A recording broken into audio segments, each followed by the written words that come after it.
ಮೊದಲನೇದಾಗಿ ನಮ್ಮ producer Babu, first time ಇವನ್ನ ಡೈರೆಕ್ಟ್ ಮಾಡಿದಂಥ ಬಾಬು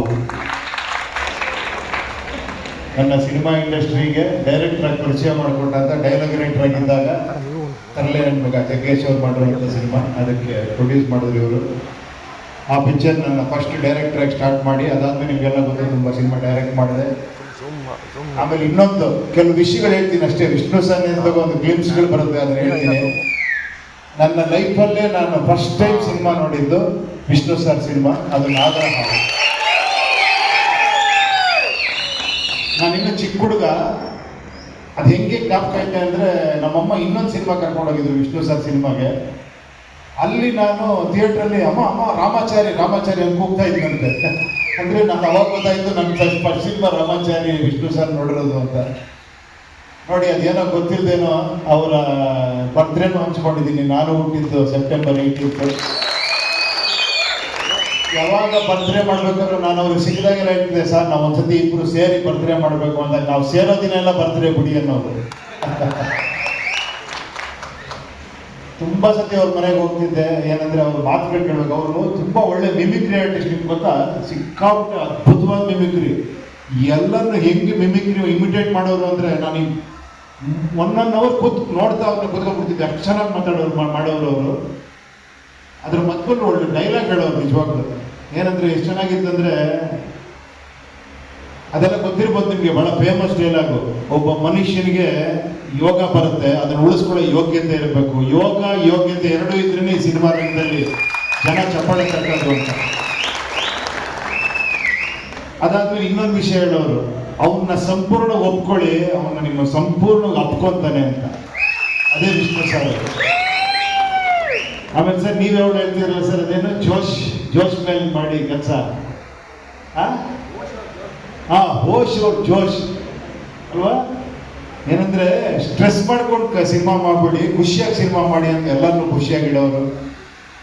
ಒಂದೇ ಒಂದು ಬಹಳ ವಿಶೇಷ ನಮ್ಗೆ ಯಾವಾಗ ಅನ್ಸೋದೇನಂದ್ರೆ, ಸಿನಿಮಾಲಿ ಆಡಿಯನ್ಸ್ ಹೋಗಿ ಪಿಕ್ಚರ್ ನೋಡಿ ಒಬ್ಬ ಸ್ಟಾರ್ಗೆ ಅಭಿಮಾನಿ ಆಗ್ತಾರೆ, ಅದು ಮಾಮೂಲಿ. ಬಟ್ ಇವ್ರ ವಿಶೇಷ ಏನು ಅಂದ್ರೆ, ಇವ್ರ ಜೊತೆ ಪಿಕ್ಚರ್ ಮಾಡಿರೋ ಪ್ರೊಡ್ಯೂಸರ್ ಎಲ್ಲರೂ ಫ್ಯಾನ್ಸೇ ಇವ್ರಿಗೆ.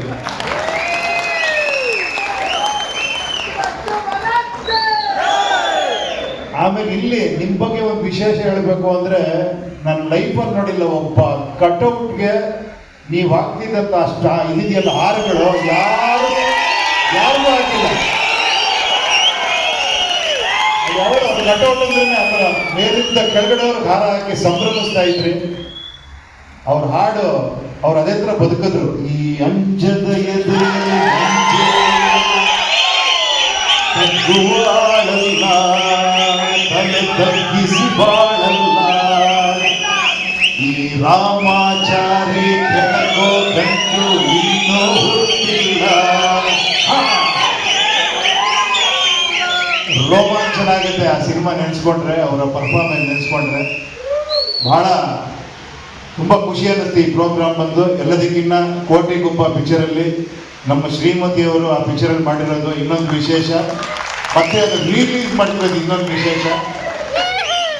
ಅವ್ರ ಸಿನಿಮಾಗಳೆಲ್ಲ ಅವಾಗ ರಿಲೀಸ್ ಆಗ್ತಾನೆ ಇರಬೇಕು. ನಾಗರಾವ್ ಮತ್ತೆ ಬರಬೇಕು ಅಲ್ವಾ? ಎಲ್ಲ ಬರ್ತಾನೆ ಇರಬೇಕು. ಇವತ್ತು ಅಂದ್ರೆ ಕ್ರೇಜೇ ಬೇರೆ. ಲಯನ್ನೇ ಥ್ಯಾಂಕ್ ಯು, ತುಂಬ ಸಂತೋಷ ಆಯಿತು ಈ ಒಂದು ಸಂದರ್ಭ ಸಿಕ್ಕಿ ಅವ್ರ ಬಗ್ಗೆ ನೆನೆಸ್ಕೊಳ್ಳೋ ಒಂದು ಅವಕಾಶ ಮಾಡಿಕೊಂಡಂಥ ಬಾಬು ಅವರಿಗೆ ತುಂಬ ಥ್ಯಾಂಕ್ಸು. ಈಗ ಅವ್ರು ಎಂಥ ಅಭಿಮಾನಿ ಅಂದರೆ ಅವ್ರ ಹೆಸರಲ್ಲೇ ಪಿಕ್ಚರ್ ಮಾಡ್ತೀರಿ. ಅವರಿಗೆ ಕೊಟ್ಟಿರೋ ಟೈಟ್ಲಲ್ಲೇ ಭಾರ್ಗವ ಅಂತ. ನಾನು ಹೇಳಿದೆ, ನಿಮ್ಮ ಪ್ರೀತಿ, ನಿಮ್ಮ ಅಭಿಮಾನ ಮತ್ತೆ ಅವರು ನಿಮ್ಮನ್ನು ಆಶೀರ್ವಾದ ಮಾಡ್ತಾರೆ, ಒಳ್ಳೇದಾಗತ್ತೆ ಈ ಪಿಕ್ಚರ್ಗೆ ಅಂತ. ಮತ್ತೆ ನಾಗಣ್ಣ ಅವರಿಬ್ಬರು ಕಾಂಬಿನೇಷನ್ ಭಾರ್ಗವ ಮಾಡ್ತಾ ಇದ್ದೀವಿ. ಒಳ್ಳೇದಾಗಲಿ ಬಾಬು ಅವರೇ, ಎಲ್ಲರಿಗೂ ಒಳ್ಳೇದಾಗಲಿ. ನಿಮ್ಗೆಲ್ಲರಿಗೂ ತುಂಬ ವಿಶೇಷವಾದ ವಿಷಯ ಹೇಳಿದ್ರಿ ನೀವು. ಭಾಳ ಆಶ್ಚರ್ಯ ಅನ್ನೋದು, ವಿಷ್ಣು ಸರ್ ವಾಚ್ ಕೊಟ್ಬಿಟ್ಟು ಆಶೀರ್ವಾದ ಮಾಡಿದ್ದು. ಆ ಥರ ತುಂಬ ವಿಷಯ ಇದೆ ಅವ್ರದ್ದು. ಅದು ಹೇಳ್ತಾ ಹೋದ್ರೆ ಇನ್ನೊಬ್ರು ಒಂದಷ್ಟು ಜನ ಹೇಳಲಿ ಅಂತ ನಾನೇ ಹೇಳ್ತಾ ಇರ್ತೀನಿ ಅವ್ರ ಬಗ್ಗೆ ಮಾತಾಡ್ತಾ ಇದ್ರೆ. ಒಳ್ಳೇದಾಗಲಿ ಎಲ್ಲರಿಗೂ, ನಿಮಗೆಲ್ಲರಿಗೂ ಒಳ್ಳೇದಾಗಲಿ. ಎಲ್ಲ ಹಿಂಗೆ ನಗನಗ್ಕೊಂಡಿರಿ, ಖುಷಿಯಾಗಿ ತಲೆ ಕೆಡಿಸ್ಕೊಂಬಿಡಿ, ಯೋಚನೆ ಮಾಡಬೇಡಿ. ಓಕೆ, ಹ್ಯಾಪಿಯಾಗಿರಿ, ಖುಷಿಯಾಗಿದ್ರೆ. ಲಕ್ಷ್ಮಿ ಇದ್ರೆ ಖುಷಿ ಬರ್ತಾಳೆ ಅಂದ್ರೆ, ಖುಷಿಯಾಗಿದ್ರೆ ಲಕ್ಷ್ಮಿ ತಾನಾಗ್ತಾನೆ ಬಂದೇ ಬರ್ತಾಳೆ. ಓಕೆ.